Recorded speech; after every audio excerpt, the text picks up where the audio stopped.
So today we are very happy to have Nuria with us. Thank Nuria you. will be telling us something about the blue economy and the gift economy. And after Nuria speaks, then we will have Lingnan. So Nuria, please. Thank you very much, Kinchi. Thanks for the invitation. Well, I want to share with you the last experience, the experience of the last 10 years in Mexico City, and I had called it 2 eco-villages. One of them is in Morelos, Bosque de Agua, water forest, and the other one is in Guerrero, Aguacotzingo. Okay? Then, we can ask why our fundament is in Mexico, maybe as in other countries, is a not value for the rural areas. It's a very, very important thing. And in these rural areas, of course, to see, to know, to be conscious about the feminization of agriculture, the feminization of poverty, and the land property too in Mexico is increased with rural women. And at the same time, we are not conscious about the importance of the resources in our Mother Earth. We are destroying. We can see these kind of landscapes in Mexico. And then for us, for me, it's very important to work in these topics with these fundamentals, with this conscious about what are we doing and what is the best way to work to maybe do something to change this situation.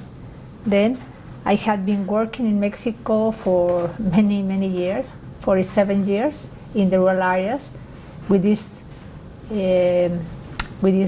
thinking, with this idea, with this dream, I can say. Now I am living here in Morelos. You see here, this is Mexico City.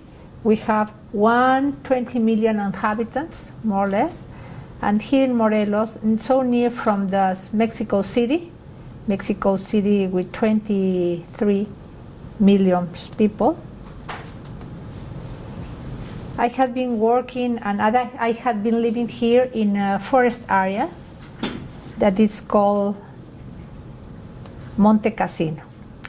In this area, I had built, I can show you some photos about this place that in the last 10 years had been building step by step to have a place, a meeting place for rural women of all around the country, but now not only for rural women, but for another people that wants to share, that wants to interchange, that wants to learn and to teach us how we can go in a sustainable way to find a better way to live and to demonstrate to another, to inspire is the correct word, to inspire other communities how we can live, how can we work, and how can we put a small grain to build a better world.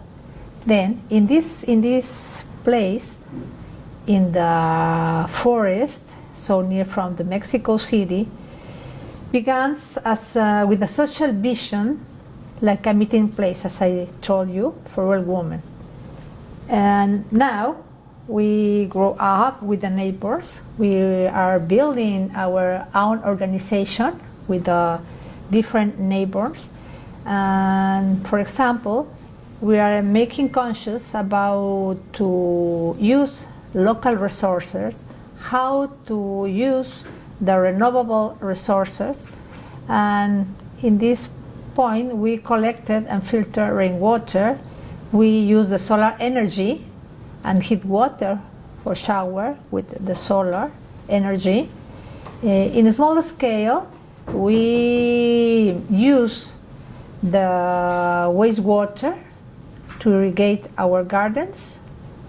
We have 3 different houses inside here with different local materials, one of them with residuals, another one with different techniques of use of the land, the earth, and at the same time in wood how can we build our homes with different materials that you can say is not good material, are residuals, but no, are the local residuals, and it's very important to know how to use it and how to recuperate knowledge that in our communities have been for many, many years. For example, we use green roof, dry toilets, and with the dry toilet we produce very rich soil that we call terra preta, not we, it's called terra preta.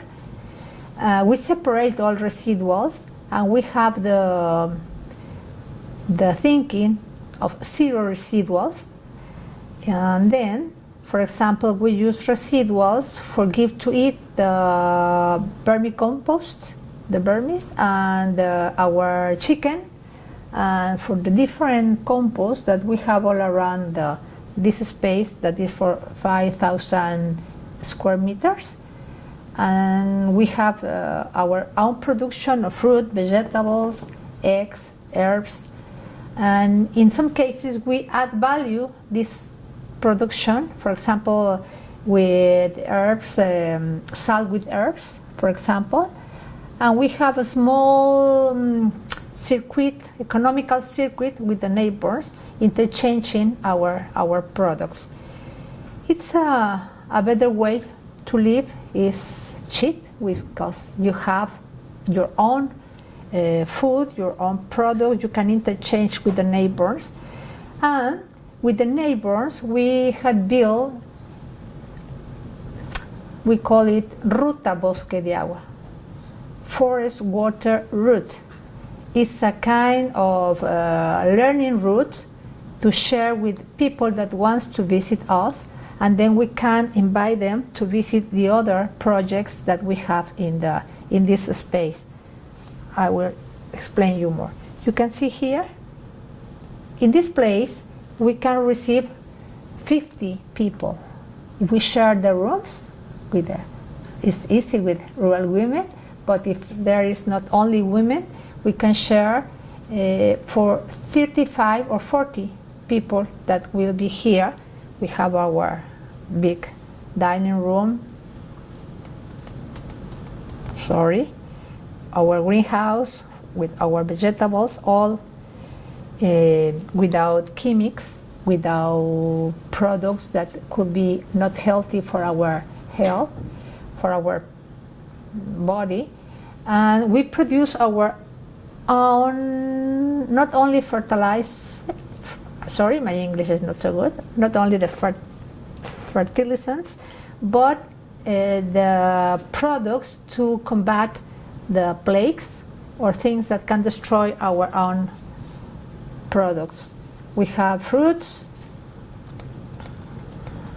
It's very... Here you can see, well, no, you cannot see, the different houses that we build with residuals. And this is a very interesting pyramid, we call it, because it's only for the plants, the herbs for healthy, that we use for some products, for some kind of enfermedades. What's the name? When you are not healthy. And we teach people how to produce the microdoses of these different plants. Okay, the rooms that we share with others. The important thing here is that we need to be conscious about the biodiversity, and that biodiversity is a way to think, not only a way to have different plants in your garden.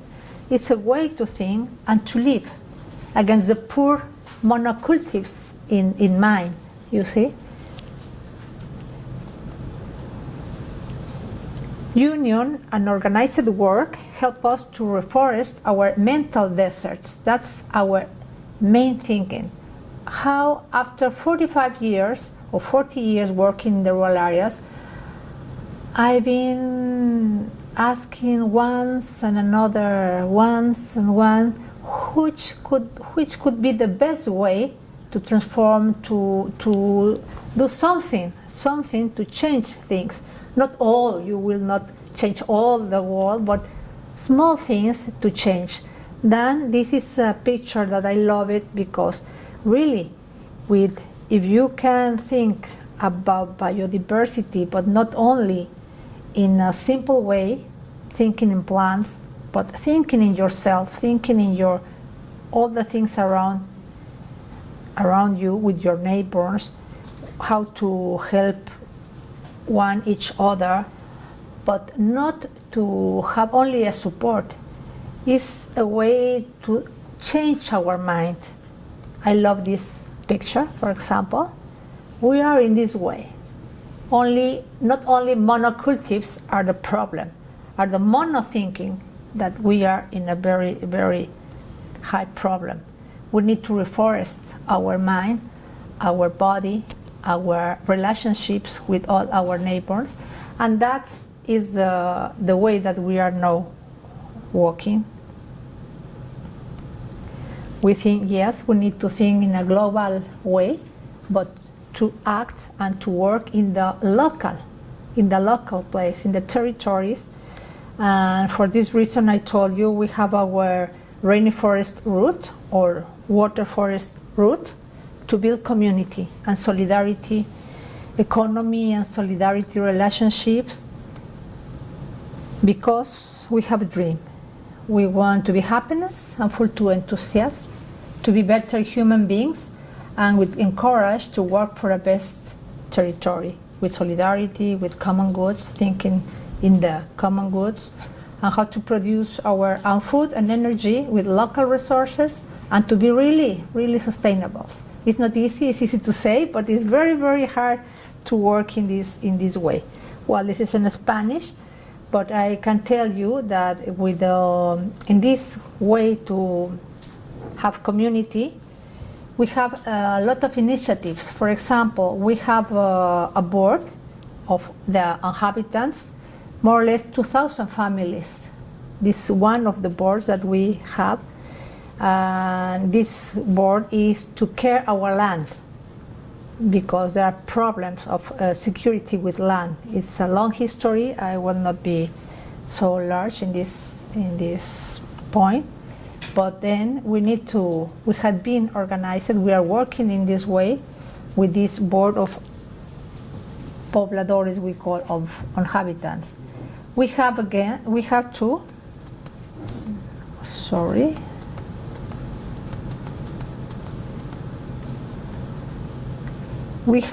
special board to care the water with 1,700 families, and to distribute the water, because we get the resource 50 years ago with water, but there are a lot of problems. We all have here that the war in these years is by water. Really, we are living this problem too, and then we must be organized to care the water.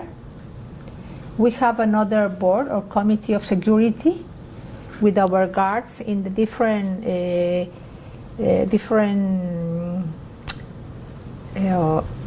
we call fraccionamientos, in the different parts that we are organized, lively neighbors. I don't know the word, but let me look for it. And we are 12 parts in this forest, 12 small barrios, fraccionamientos, and in each one of them we have a committee, and in each one of them we have a security committee. And we have these 12, and we have another with the representatives of all these ones. Well, we have another initiatives, as for example, we have a theater in the forest. You see, every month, last Sunday of every month, we have an activity with volunteers or with people that are living there to have cultural activities for children. You can see here. You can see. We have another activities. All are with women in the head, with women working. We have our network of women, Mexican women, And here is Lydia. He has a farm producing organic. In my place, I produce organic, but the self-consume. She produced to sell, and we have a small market there. You see, all is organic. She produced microorganisms. That is a very interesting thing. We have another. She's Regina. She has a farm, goat farms, you see, and with more than 100 goats. And she produced a very nice kind of cheese. She had won 3 international awards with their cheese, and two of these premiered or prized cheese are in combination with flowers, for example, that Lydia produces. Then it's a way to add value to the products that she produces.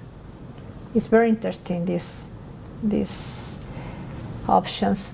We have a bioconstruction place with another of our neighbors. You can see that shows and teach how to build houses with local resources, with residuals. In my place, in my house, I have how to show 3 different houses, but she have another very, very big house.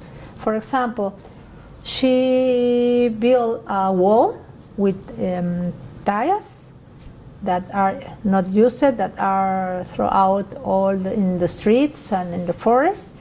And this wall is for 60 meters, not 16, 60 meters long and 3 meters higher.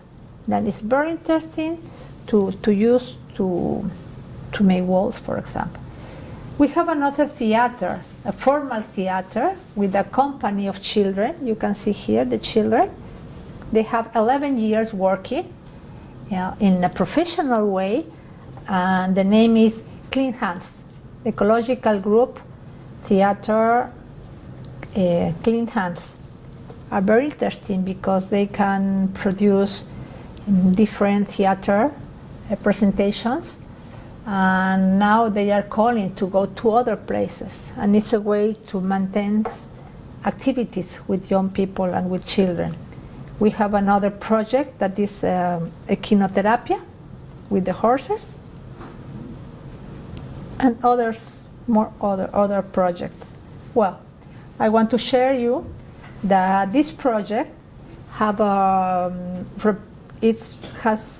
is being reproduced in another community with farmers here in Guerrero. Yes, in a mountain. Is one of the poorest part in Mexico City. It's very nice because this is the map of the state of Guerrero, you see? And this logo was made by the woman in this community, that they have 2,000 people, inhabitants. And the woman made this logo, and she said, there are the mountains with the sun. We can think that we have a hope. And here we are 3 generations, 3 women generations, the older, the grandmother, the mother, and the children. And they are going to the center that is calling Support Lincoln Center for the Development, for the Communitarian Development. This is the center. It's finished here, but we built it recuperating the way of build with land, adobe it's called. You can see the mountains. It's in a very high place, far away from cities. This is the center to have meetings. This is a small agro-industry. These are some places, some rooms for visitants, cottage, and with a lot of water that we use here to irrigate the production that there are in the low part. In this center, people comes to training, different topics of train, and different people that had been from different countries. You can see how to add value to the products, to dry with the sun, how to work with the children, how to use the local resources to build houses.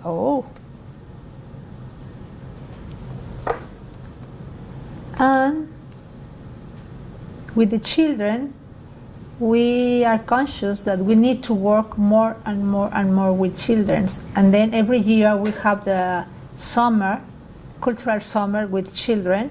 And I hope that maybe Lifan will talk some experience about, because we invited her to visit us. We invite different people as volunteers to come to share with children.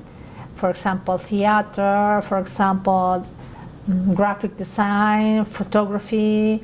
It's very, very interesting. And the fables of Gunter's, because in these 10 last years, looking for and thinking about what could be the best way to do something really in the common goods, and how to have different tools or ways for do things, not asking money for government, because then we will not be sustainable. I keep in touch with the movement that it's called Blue Economy, that it's similar that what I was been thinking in all the 40 years, that we need to do things with the local resources. We must be sustainable, but it's not so easy to find which could be the best way. Then I was in touch 6 years ago with Blue Economy, and that's a very, very nice experience that, of course, Lifan will explain a little bit more.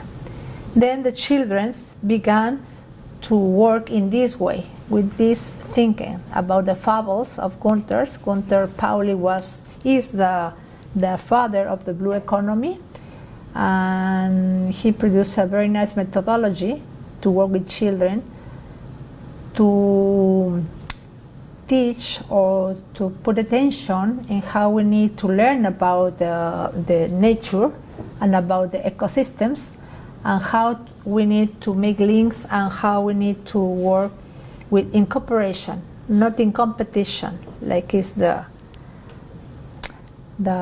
rule of the markets, that we need to compete each others against others, but not like the nature teach us to be in cooperation and to use all things. There are not residuals in the natures.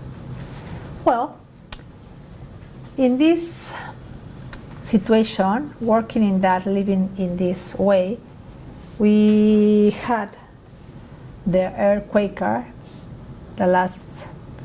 in the past 2 months away. And this earthquake not only moves the land, not only moves the air, not only moves and destroy houses, but they put us in movement to be really in a big network, working together, help ones to others, to think, well, we need to help, we need to work, not only to rebuild houses, but to rebuild structures and to rebuild ways to live, and maybe it's an opportunity for us. And then I invite you to see our website. This is our website. We have it in English, and we choose 3 different places in Morelos here to begin with a kind of living school to rebuild with dignity, not only houses, but all the thinking and ways to live.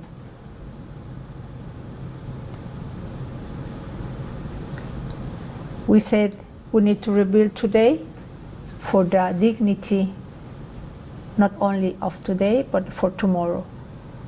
Well, And this is this movement to rebuild in Mexico, because we had more than 10,000 houses totally destroyed only in Morelos, near of our home. Then we are inspired in permaculture, in blue economy, in solidarity economy, and in another movements.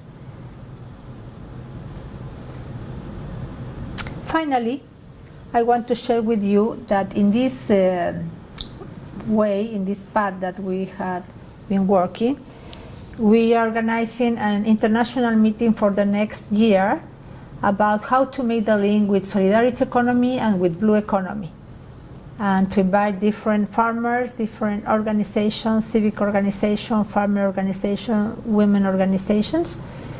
And this is our program. It will be in April in the next year. Well, that's what I want to share with you. Maybe some questions could be good too. Yes. Could you explain what blue economy is? Okay. Well, as I told you, blue economy is a movement that inspires people to work learning and looking the nature, how the nature works, and how the ecosystems are working, and to push enterprises with this knowledge about how to learn about nature, not only to win money, and how to learn is how to work with the resources that exist, not with chemical things, using the physics, using, as I said, local resources, how to understand that the outputs of ones could be the inputs of others, and it means to make links like the ecosystem, and to think about there are not residuals, zero residuals, and use all that residuals. And for example, I'm sure Lifan will explain more about that, how to produce, for example, mushrooms with the residuals of coffee, and how to create, to encourage big enterprises, but using resources of others. How, for example, and of course, thinking about the common goods, not enterprises like we have in the markets only thinking about their own winner, but the common goods, how to help to others. And for example, in my case, it was very interesting to encourage us to think out of the box, as Gunther said, not think to look for subsidies, for example, you see, because it's a way to have you not free to walk where you want. And the most important for us is to change the mind in people. In Mexico, poor people or communities or farmers are waiting for supports of the government, and this is a very, very not the best thing, because then people is only waiting if they can get subsidies, and how they can go in the way that the government or the programs of the government say to get these subsidies. And many of the times they or you forgot the way you want to go, because you need to go in the way that the rules of this program are telling that is necessary to do. And then with the blue economy, you have the courage to say, yes, it's not bad to think about to do things with my own resources, with the nature resources. Well, it's a movement that only inspires you to learn of other experiences, and then try to to go in this way. But I prefer to leave Lifan to explain more about that. For me, the important was to talk with the people in their communities in this way, telling now, let's try to learn. What do you have here? Let's make a diagnosis about our resources and think about what can we do. Let's try to think about our history, the history of the ancestors, why they made things. Why now you don't want to use adobe houses if your ancestors, and for many, many years, century of years, the communities used it. And we make the reflection about the new materials and the way that they are building houses, but it's not their own thinking. It's because they thought or they think that it's the best, trying to be inspired for the American way of life. And this is not the way of life in the communities. This is not really. And the worst is that with this way to build houses, they destroy resources. They contaminate it. There are a lot of pollution in our communities. Are not the cheap way to do. And they broke the communitarian practices, because then they try to compete. And if you have money, because you receive money from the United States with one of the relatives that are in the United States, then you want to build a house like in the United States, and then you don't think if you are with a house of 3 floors or 3 levels, and then you don't let that the sun comes with your neighbor, for example. And then it's a way to be so individualist and not to share and not to think about the community, and again in the common goods. You know, Mexico had a history about the communities to have assemblies, to think together, to make things together, to look for the collective issues and the collective services. But from some years away, this is in another direction.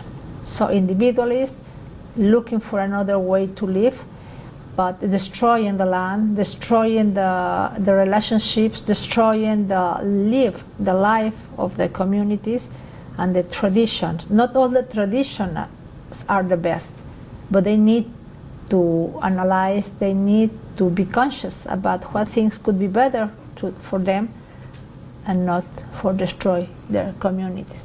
Now we have the so high levels of poverty, but the worst is that poverty is in this way to think.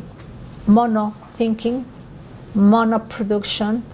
They had lost biodiversity, or we are in risk to lost all this biodiversity so rich that is the main resource in the community. You mentioned that in the community you have 2,000 families for the community work, and also 1,700 families about water. So can you explain more about yes, it? Of course. Because usually we can understand that there are committees to look after life in the community, but there are committees. But then specifically on water, so how does that work, and how has that committee been formed, and what are the challenges to its work? Okay. Are 2 different experiences. These committees or bureaus are in Morelos. And here in Morelos, we are 6,000 neighbors, not families, neighbors, inhabitants, you see? And here we are in the forest. It's a forest area. And in this place is that we have a concession, a water concession. It's called concesión de agua, water concessions, since 50 years ago. But this water concession comes from 55 kilometers far away. We need to take the water by tubes from 25 kilometers far away. In this way, others, people that sell the water destroy our connections and stop the water. For this reason is that was important for us to have this committee. And of course, it's a condition to administrate the water, because this concession is given for the government, was given for the government 50 years ago, and then we need to administrate it. All the committee is formed by women, and then we organize different parts with these 6,000 inhabitants. We organize it by barrios. I don't know in English. Can you understand barrios? By the neighborhoods. That's the word, livelihoods. We have 12, and each one we have a representative to care and to distribute the water to the houses that are in this area. You see, each part have a tank to store the water, but the care of all the conduction of the water is in a big committee that then after that distribute to the different parts of in the forest. We have assemblies every 2 months or every 3 months to inform about the different problems with the conduction of the water, and to inform people about the financials, because we need to pay for the water, but we pay for our own water to administrate our own water. And then every 3 months, for the assembly, the representatives must to present the inform on how we are. But we need to fight with the people that stole the water. And then we need to be strong to go with the authorities and to demand attention for this situation.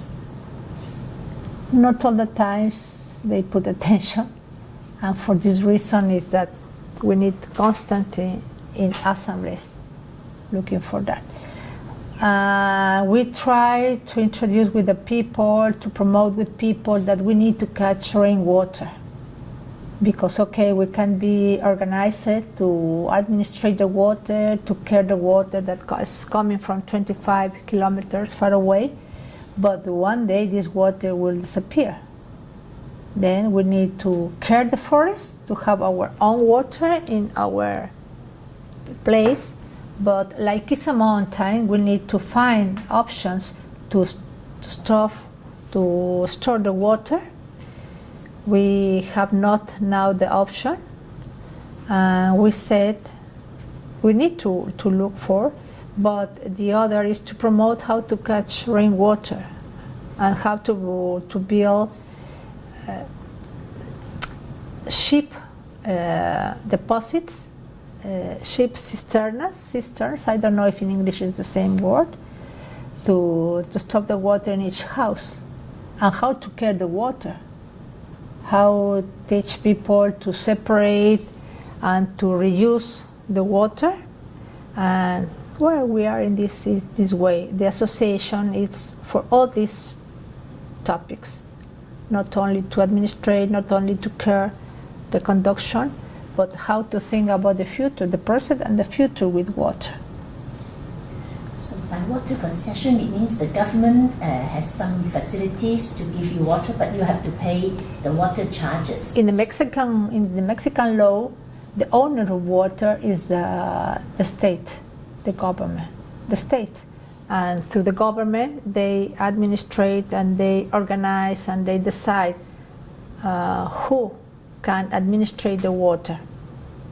That's and in our case, when the building of houses began in this place, we had an agreement about how to create these livelihoods. It's a name, livelihoods, and then the government gave a concession of water, but from this point that is very far away.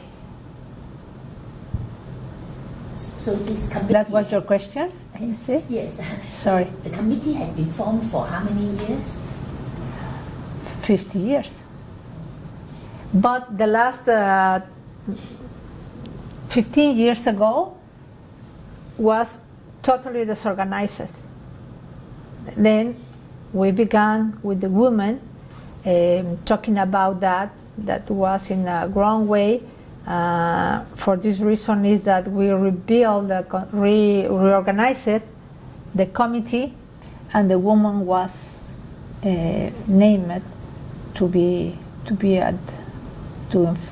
in the front of these actions to care our water. Yeah. If you have any questions. I think bamboo might be the answer for the water. To conduct, to plant, to produce water. Usually have water underground. We can go and get water from there. Also, I think in Africa and many other places, they use the bamboo. Because bamboo is the only flexible plants Yeah. to do that. So it bent to a certain degree, and then you have you had a machine to create the current. So it brings the air into this flow, and then you can get the water down below. And with the sun, you can actually sensitize the water so it can be drinkable. And that it's already been applied around the world. We need to think about the conditions in the place because it's a cold place. Yes, but it's because the cold at night and hot at daytime, you create a temperature gradients that will have condensation. That's why you get water, because the air we have moisture. Let's talk about that to learn more about it. But this is really, we're living this global situation that water is the big problem. We have now strong problems, very hard problems with neighbors, not our neighbors, with people from around other communities that want to cut the water for us. Yes, very, very hard. And the government at the same time, renew these concessions. And they are in a way to say, okay, we will give the administration to the local government, not us, another community, another authority. And it will be a very, very hard situation. I have two questions. Yeah. One, how does the rural communities manage their land? Do they have any land conflicts or land issues? And the other question is about do you have the problem of demining? Because as far as I know, many indigenous community has the problem of demining. That many transnational companies try to extract the resources from the rainforest. Yeah. Yes, I don't understand the first problem. I didn't understood. How that rural community has their own land? Can they have a Rural community, rural or root? In your community, in this community, do the families have land, or they do not own the land, or they have to lease the land for farming? Yeah. The owners. Yeah. The owners and the users. Well, in Morelos, at the same that in Guerrero, in both communities, the neighbors are the owners. In the first case, in Morelos, I told you that we have a bureau of the inhabitants to care the land. Well, this is a very interesting question, because 70 years ago, the government had an agreement with a community that is called Huitzilac, that were the owners, the original owners, but they sell the land with the agreement of the government and with the agreement of people in these years, to generate an urban area there. Then they sold this land. There are the agreements, but in the Mexican law, if you don't put this agreement in the official diary, it's the name of the official diary, it's a paper that where it appears finally like agreement, legal agreement. The government, like it's in different parts of Mexico, he left the things in not ended. Then, after 70 years, the new generation, a group of the new generation, begins lending 2, 3, 4 times the same land. And the land of the owners that buy for this land 70 years ago is in risk, or was in risk in the last 10 years.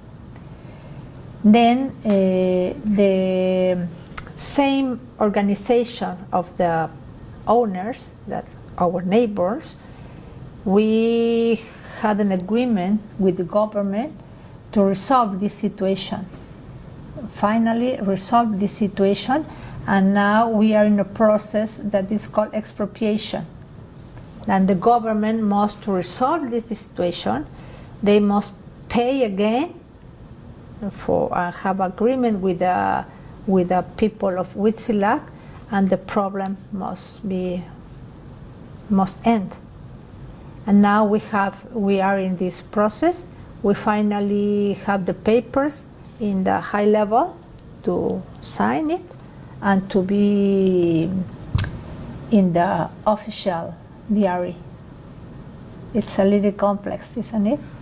Because the Mexican law only recognizes three kinds of property in the land. The social property, that are ejidatarios or comuneros. The comuneros, the most of them, not all, but most of them are indigenous communities that were the original property owners of this land. And the third one is private property. For comuneros and from ejidatarios, from the social land, the law said that this property, it's in English, in Spanish is inalienable, inembargable. That means that any agreement, it's legal. If they sold the land, okay, they sold the land, but it's not legal. There is no way to put out the land to the community. But in this case, 70 years ago, they had an agreement with government and with development people of urban areas, because it's so near of the urban areas, and then that happens. But the government don't make the things to the last step to put the end and to put in the official diary. You see, and it's not a problem that this community have not land, because they have a lot of land. It's not working this land.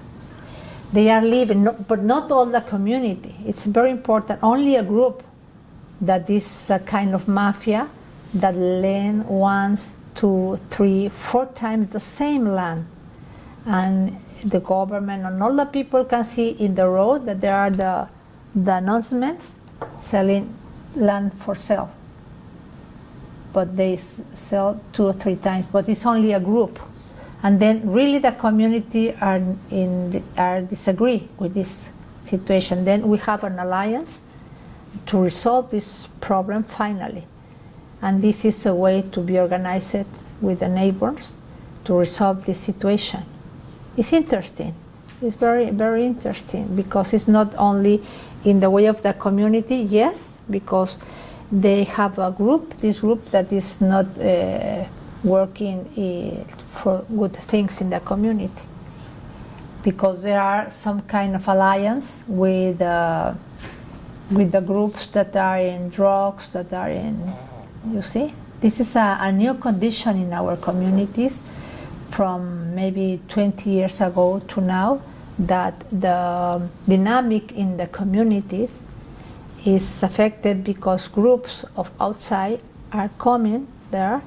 Of course, because are in the mountains, are good places for introduce drugs or to produce drugs or for be groups that are not the best for communities that are not in legal conditions. And it's a problem main for the women because many of the young people goes with these groups because it's an easy way to win money, you see. Then it's one of the very, very hard problems that we have in the rural areas. This is very complex because it's not only the problem that poverty, that it exists, because there are small communities without services, and then the marginality becomes so hard. No schools, not hospitals, no roads, and then this one is one of the conditions that the people and communities are so dispersed, are without services, are in marginal conditions living. But from maybe 20, 25 years ago, an additional problem is the drugs, are the cartels, are this violence. And you can hear the notices that it's dangerous, Mexico is dangerous, then. But it's for this situation. It's a very easy place for that group to be protected or to be far away from the authorities, or to have alliances for local authorities, because it's an easy way to give work or to win money for communities. And we are living this situation in rainforest or water forest where I am living, and where we had working build this eco village, and to have a organization and relationships between neighbors in different ways, to save the land, to save water, to have security against these groups that are very dangerous, or to leave houses alone and maybe this group can go inside and sell it, and 2 or 3 times. Then it's interesting what it had been happened, and at the same time how to have cultural activities for children, and how to have economical activities, and how to have economical circuits between us to work there. And this is in Morelos, where I am living. I showed you these photos. That is a meeting center for not only for rural women that was at the beginning from all around the country, but for the neighbors. Then we began with this organization and with interrelationships. But the other one is in another place, 6 hours by car far away from this one, that is Guerrero, where I have been working for many years with this communitarian center. And it's interesting because they began with an interrelationship, an interchange, but it's another social structure. here in Morelos are houses in the forest without a special center. Maybe the center is here, where I began with my project. And in Guerrero, yes, it's a village, it's a community, a normal community, where the half people is living in the United States, like migrants, and where we had been working, and they are developing their own alternatives. Very interesting, because now they go to other communities, in classes to other countries to teach how they are working. Because now they produce, for example, they know how to build biodigesters and how to produce their own gas. And 2 months ago, they went to Uruguay to teach how to do that. Because I am working not only in Mexico, but in other countries, like with PeaceWomen, like coordinator for livelihoods. And it's interesting. Then these two experiences, I can talk about others, but for this moment it's only where I am living, in this eco-village, and in Guerrero that they are now, they call by themselves eco-village too. And it's very, very interesting. They have their own savings fund with 70 people, with women, men. They are in a sustainable way because they don't ask for money to anybody, not for government. And they say, now we want to work without asking money. And it's very interesting, the empowerment that they have been taking, not only women, but with men too. It's a cooperative. We have been working in systemic design in Guerrero to use the outputs of one's families as inputs of others' families. And it's a very, very interesting project. We will have, for this reason, our international meeting next year to share all that and to make a link between blue economy and social or solidarity economy. That's the, well. So are these two villages typical examples or very unique and special? Well, in some kind we are unique, in some way, because nothing is exactly like others. But in the solidarity economy, we have another examples in Chiapas, in Puebla, in different states, in different ways too. I think in the topic of sustainability are few experiences, not too much. Not in an integral vision. This is a difference between green economy and blue economy, you see. Green economy looks for some initiatives, but not in an integral way, not in a systemic design. For this reason, it's not sustainable, green economy. And it's for only maybe groups, privileged groups, as for example the organic food. It's not possible to buy for people that have not resources or not incomes. This for a special group that can pay for this organic, but really are not organic because are all around them. Maybe it could be organic agriculture, but not another resources. You understand? And it's not a common way to live. It's only small groups, and then it's the same. It's another typical market, not for only groups, not for all people, not for a way to live. So with privilege like the capitalist activities or market, you see. And then But there are another groups and other organizations, and I think in the last years it's a renewed movement, a renewed impulse, renewed motivation, no, to meet once with others. And for this reason I put here the earthquaker, like a chispa, like a way to say, hey, we need to be again in touch, we need to think about the collective, we need to think to change things. For this reason, the next international meeting, of course we are not the unique people working, but now we have a vision to call on others. And now our conditions to say, yes, we need to meet. We are working in different ways, we need to meet and we need to share in this moment. It's a good opportunity.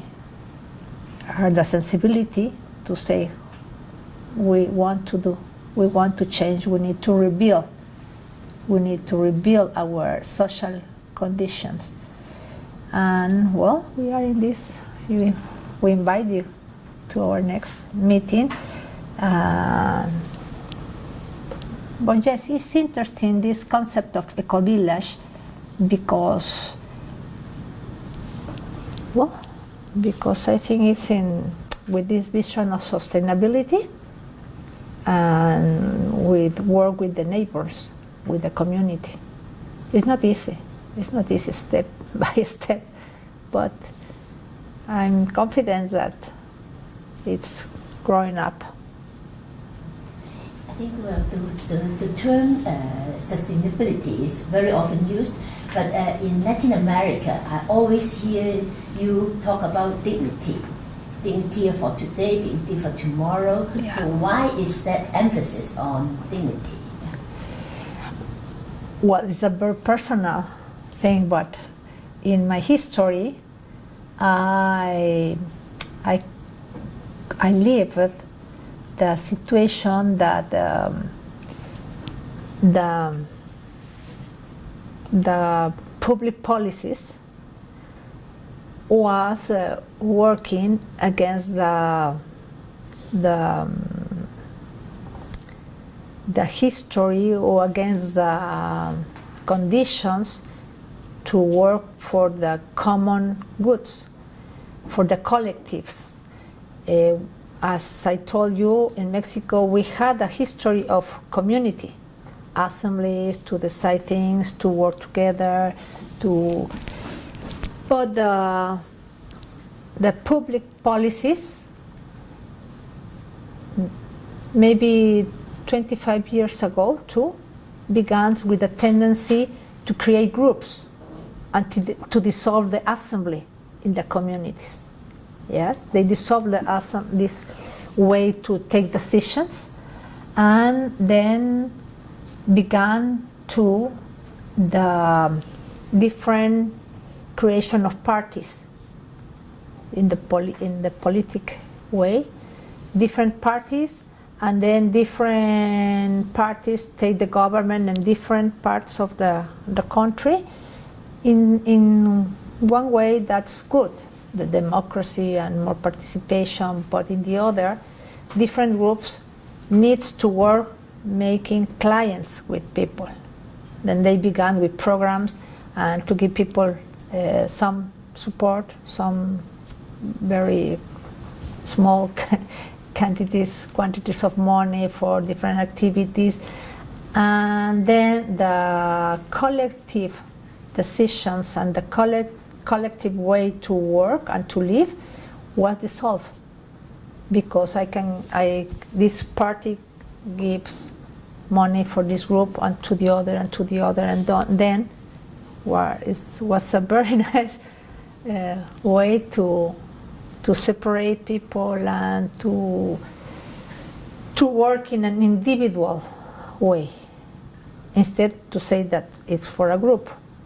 And many of the groups receive money, and after they change, make another group and receive from other party, you see, and from other program of the government. Then begins a way to receive money from government, but many of the times with a simulation, not really with the projects. And that was my experience. And I said, well, what has happened now that we want to receive only money from the government, and then it's not for develop capabilities, it's for undeveloped capabilities, destroy capabilities, because then it's easier to ask. And for this reason is that I say this in a no dignity way, because then people is not in a way to empower, in a way to take decisions, in the way to be in more union, to be conscious of their own lands, of their own resources, of their own capabilities, but to say, I am poor, I am a victim, I need the money for the government must to give me, because the government have the money, for one way. In the other way is that we have a very high level of corruption. And then people said, not all the people of course, but many people say, if the government stalls, why not? Why not me? Why not us? You see? Then it's like a big ball of snow that began small and grow. And for this reason is that I think, or many of us think, that it's not a dignity, it's not a dignity way to be and to work, to destroy capabilities and to create this way to think, mono thinking, only to receive, only to, I am poor, and this, for this reason is that I thought, and I call it, the need to rebuild dignity, you see, to know that they are people that could be empowered, that must be empowered, and the way to be empowered is acting in the local level with their own people, with their neighbors, in the territorial plane, in the local place, and not asking and not telling, I can do it, I need, no, or I am a victim, or I am poor, and because the poorest begins for me here. Of course there are problems, of course there are social situation that is in a not good way. Of course we know all the influence of the last many years of neoliberalism, of call as you say, as you want to call it, but the really true is that the communities are every day in worse conditions, but I think that the dignity is one very, we need to touch there, and people need to wake up and to say, we need to go ahead. That's there. And to discover another tools and many things to share, to learn, they have it, it's knowledge, but they need to rediscover it and to encourage to do it. My last question is, you have been in rural work, especially with women, for 47 years. So you started as a teenager already. So, but what made you go into this type of work? In this work? We are celebrating your 50. We are going to celebrate your 50 years of rural work soon. Yes. Oh, it's a long history, or not so long. Because my father was a man that was exiled in Mexico because the civil war in Spain. He was from Catalonia. Now we can see what's happening in Catalonia.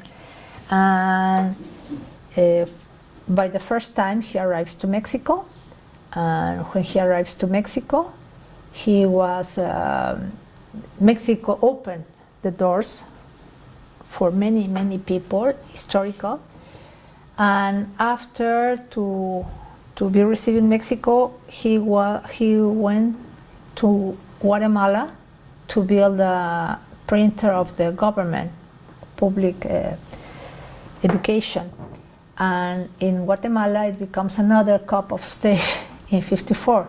I was born in 52. And then again, Mexico received my father, but not only my father, my mother and me. And my father then decided to be working in Mexico for Mexico. And he founded a printer only for Mexican writers. She ever teach us or teach me to help and to support and to work for Mexico. And then with this